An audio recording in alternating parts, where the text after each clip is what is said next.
Well, welcome everybody. Thank you for being here, and here we are again. This time preparing for winter storm number 3, and that is in 7 days. 3 big storms in 7 days. But our city is prepared, and we are dedicated and focused on serving our citizens. That's what this is all about. So our winter storm is set to begin in earnest about 7 o'clock tonight. That's for Fayette County. Our temperatures are going to remain very cold, and the forecasts tell us to prepare for snow as well as potential for sleet and freezing rain. On an earlier call, I heard our Division of Emergency Management say that Lexington again is on that line of demarcation between snow and sleet and ice. So I first want to say how proud I am of our city crews. They have worked collaboratively across all of government to treat and clear our high priority roads. Our main thoroughfares, as you may know, are in very good shape. We have hauled 8 dump truck loads of snow out of downtown alone. 8 dump trucks of snow out of downtown. And remember, we are still under a stage 1 state of snow emergency, which has allowed our crews to keep our snow emergency routes clear. Our Lex Park garages downtown continue to remain open for free parking during this snow emergency. And we thank Gary Means and Lex Park for their collaboration in that. So first of all, you know, we always like to hear first from Rob Allen, our Division of Streets and Roads Director, because, you know, Rob is right there on the ground. So welcome, Rob. Thank you, Mayor. As the Mayor mentioned, it's a collaborative effort. As of 8 o'clock tonight, Streets and Roads and Water Quality crews will have been working for 7 days continuously. We do have what we're calling round 3 coming in. We're taking delivery of salt as we speak. We've also added a component, a little bit of pea gravel.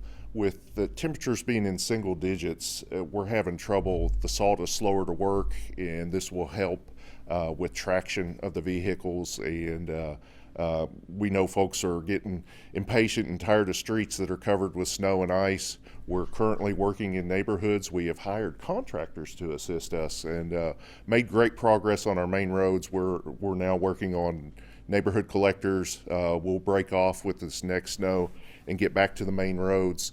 And with that, we feel prepared and we're ready. It's just been a long slug, and you know, hopefully temperatures will pick up this weekend like their forecast. Yes, thank you. Thank you, Rob. I know that Rob is hoping that that groundhog 6 weeks is gone pretty quickly, right? And no ice. And no ice. We all hope for no ice. So next, I'd like to welcome to the podium our Fire Chief, Jason Wells, so he can give you perspective from the Division of Fire and Emergency Services. Thank you, Mayor. The Lexington Fire Department has responded to 162 incidents in the last 24-hour period, including 33 fire and rescue incidents and 129 emergency medical incidents. Some incidents of note, we've had approximately 7 injured persons from slip and fall incidents, 1 hypothermia call, 4 vehicle collisions with injuries, 4 carbon monoxide related responses, including 1 with illness, 1 transformer fire, and 2 building fires. We have confirmed that one of the building fires involved a heat source too close to a combustible material, and the second building fire is currently under investigation. We would like to remind citizens who are using supplemental heating as a result of the loss of electric power to ensure that at least 3 feet is maintained between heaters and combustible materials, including curtains, clothing, blankets, etc. Additionally, if you're burning wood, make sure that you're placing your ashes in a proper container away from any structure. And ensure you don't place ashes in a plastic refuse container. With the continued forecast for below freezing temperatures, we would also like to remind citizens to locate and know where and how to shut off the water to your home. And please do not use an open flame to try to thaw out plumbing pipes. Our public information office continues to disseminate safety information through our social media outlets, including Facebook and Twitter. Thank you.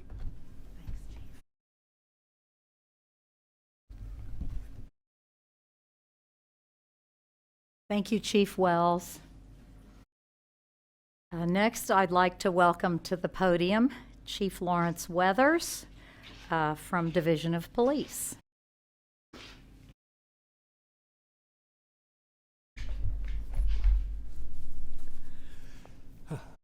Good afternoon, everybody. The division, or the Lexington Police Department, we're going to maintain extra personnel to assist with the impending storm that's coming.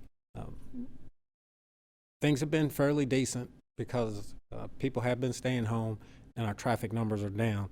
So far, we've responded to 4 injury collisions, about 40 non-injury collisions. We've assisted about 187 stranded motorists or people that were having vehicle problems, which is a lot of the reasons why we have extra personnel out, because there's going to be people out traveling and they're going to get stuck or their cars are going to malfunction. So we don't want people out there in the cold to suffer, so we have extra people out there to help them. And we've assisted with about 69 traffic hazard issues. And the roads or the main roads are really clear. And as this new storm moves in, I just got to remind people that bridges and overpasses freeze before the roadway. So please drive carefully, please adjust your speed, and please maintain a good safe distance, maybe double what you normally do. Thank you.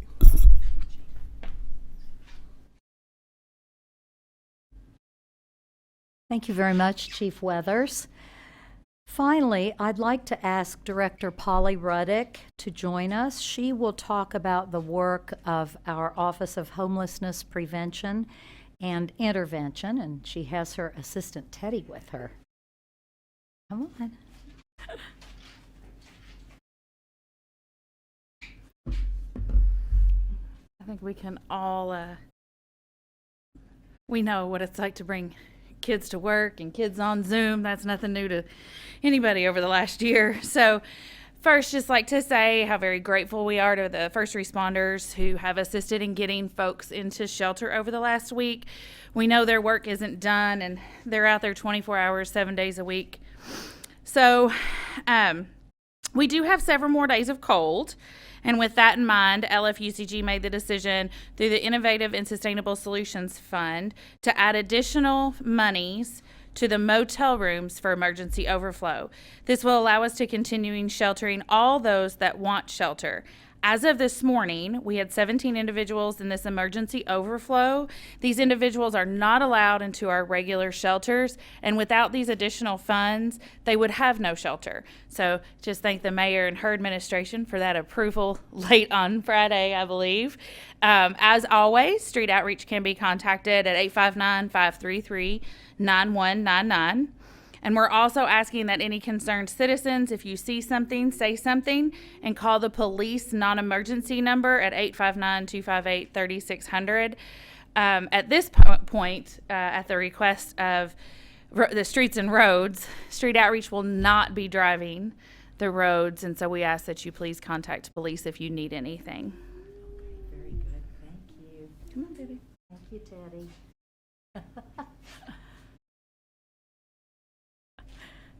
Thank you very much, Polly. I just want to say before we take questions that I'm so very proud of our city. our different divisions who come together in a weather emergency like they have now for the third time in a week.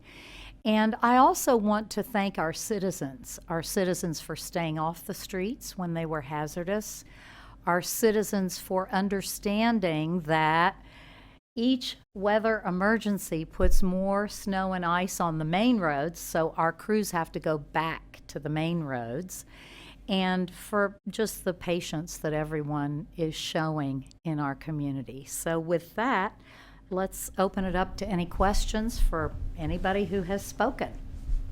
What questions do you have? Mayor, do you feel like we'll be starting back at ground zero as far as this storm, or because we have had two back-to-back, are we going to be in better shape moving forward? Are you talking about? Streets and roads. Oh, streets and roads. I'll let Rob address that, but you know, they've done a great job. Our main roads are pretty clear. So you won't be starting back from a week ago, but of course, depending on whether it's ice or snow, Right. is going to affect it. There's a lot of factors, but we're still trying to clear our neighborhood streets. Just from a couple nights ago, the plan is designed for a 1 to 3 inch snow to be completed within 36 hours. And of course, we've had a lot more than that, and we actually had to bring in the contract help and everything like that. So kind of to hedge, but to answer your question, we'll be starting back on rank ones once it starts to snow again. So your major thoroughfares with your major facilities like UK Hospital, Good Sam, Fayette County Detention Center, things like that, and we'll work our way through them. The good news is however, those streets are clear, so it's going to take a lot less effort to take care of them and a lot fewer resources. So hopefully we'll get back into the neighborhoods a lot quicker. And they just need to be patient because it's going to take a while. Yes. Yeah, and then that's after the precipitation stops, and we're probably looking at a 12-hour window of precipitation. Okay. Sir, I have a question for you. Perhaps a week, days are murky at the moment, but there was 8,000 tons of salt that we had, and the city was ready to just get more as needed. I think the last time I talked to you was just 1,200 was used, and that was after Storm 1. Mm-hmm. Can you give an update about just how much consumption has been done in that aspect? Oh, I don't have those figures in front of me. We've got plenty of salt. It's kind of a revolving thing. We've been taking delivery multiple times. We ordered an additional 4,000 tons last Friday, and so we have more coming in. The good news is with the less ice, we use less salt.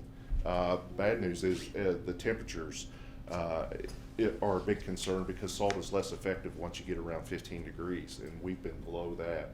So we're looking at these neighborhoods that we haven't been able to get to yet. That's why we're adding number 11 stone, which is pea gravel, to give it a little more traction, a little more oomph while we wait for Mother Nature to give us an assist. The other part I'm thinking about, if you can speak into the mic, Sure. crews are they've been working nonstop. And I think about them, the long hour shifts. I think the last time you gave us an update, different departments were helping out. Mm-hmm. And I wanted to just get an idea of what it'll look like for this storm that we're about to see. Essentially, it's the same folks, but for example, today we did not have waste collection, and we had operators from the Division of Waste Management volunteer to help us. As the mayor said, can't be more proud of our government and our teamwork. Folks that used to work with streets and roads that knew we could use a hand and came in and helped drive today. There is fatigue, both with equipment. The mayor hasn't seen the bill yet for the plow parts.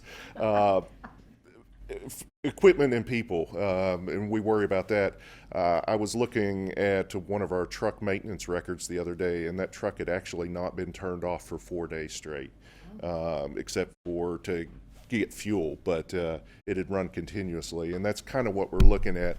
They are 12-hour shifts. They can work up to 16 hours in an emergency. We really try not to do that.